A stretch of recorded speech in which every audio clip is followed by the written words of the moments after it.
আকাবা উপসাগরের তীরে বসে দাউদ আলাইহিস সালাম জাবুর কিতাব তেলাওয়াত করতেন। উনার কণ্ঠের সুরের ঝংকার এত মধুর ছিল, সাগরের মাছগুলো প্রতি শনিবারে উনি আকাবা উপসাগরের পাশে যখন জাবুরের কিতাব তেলাওয়াত করতেন, সাগরের মাছগুলো সাগর রেখে দিয়ে ডাঙায় চলে আসতো।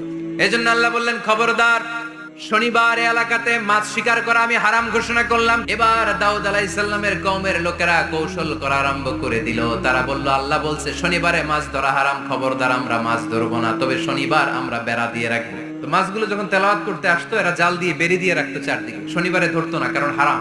বেরি দিয়ে রাখতো, রবিবারে যে ধরতো। আল্লাহ কি এটা বুঝাইছে? আল্লাহ বুঝাইছে শনিবারে যত মাছগুলো এসেছে এগুলো ধরা যাবে না। এগুলো যখন আবার সাগরের প্রবাহে ভেসে চলে যাবে, তোমরা আবার নৌকা নিয়ে মাছ শিকার করতে পারবে, ঠিক কিনা? ওরা কৌশল করে জাল দিয়ে রবিবারে যে ধরতো। আল্লাহ বললেন, আমার সাথে কৌশল করেছিস, তোদের উপর আমার লানাত, তোরা অভিশপ্ত বানর হয়ে যা। মুহূর্তে পুরো জাতিটাকে বানরে রূপান্তরিত করে দিল কে?